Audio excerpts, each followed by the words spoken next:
Welcome to the Lotus Spiritual Path. Together, we explore mindfulness, wisdom, and the beauty of spiritual growth. Let's begin this peaceful journey. Dhutanga, one of the noble ascetic practices, is undertaken to cultivate compassion, wisdom, and spiritual liberation. Thầy Minh Tuệ, who lives simply and fully embraces this path, has inspired many with his way of life. Dhutanga consists of 13 ascetic disciplines that emphasize simplicity, renunciation, and freedom. These practices include living in the forest, eating modestly, sleeping under trees, and not possessing excessive material belongings. The goal is not self-mortification, but to free the mind from attachment to material possessions and desires. On his journey, Thầy Minh Tuệ has practiced Dhutanga to find inner peace. His simplicity and compassion have inspired those seeking the path of enlightenment. The Dhutanga practices are 13 ascetic disciplines taught by the Buddha to help practitioners renounce attachments, live simply, and attain spiritual liberation. Here is a detailed list of each practice and its meaning. 1. Wearing robes made from discarded cloth. Practitioners wear robes made from discarded cloth found on the streets or in rubbish piles. This fosters detachment from material possessions and embraces simplicity. 2. Wearing only 3 robes. The practitioner limits their clothing to 3 robes and avoids accumulating additional garments. This cultivates a minimalist lifestyle and frees the mind from clinging to possessions. 3. Alms round, begging for food. Practitioners rely on alms, receiving food from multiple households without discrimination. This fosters humility, gratitude, and equality. 4.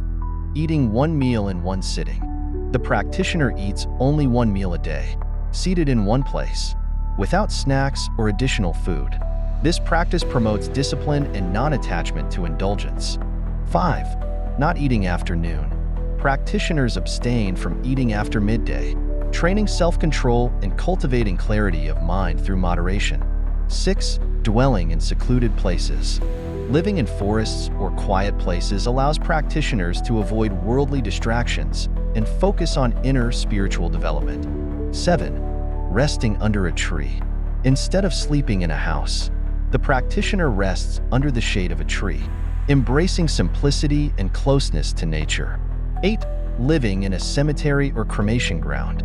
Staying in places associated with death helps practitioners confront impermanence, reduce fear, and detach from attachment to the body. 9. Using any open space as shelter.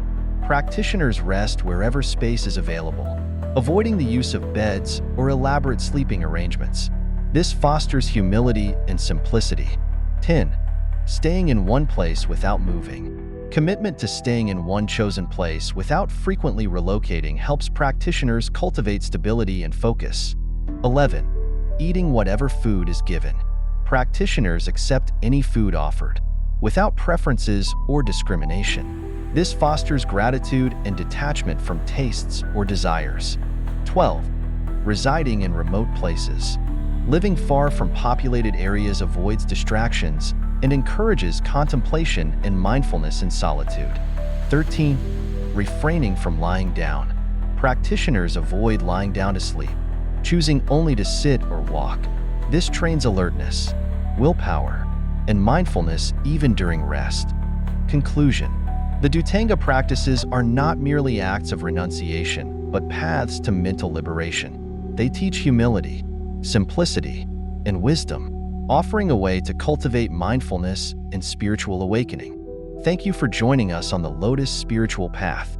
If you enjoyed this journey, please like, share, and subscribe for more peaceful inspiration. See you next time.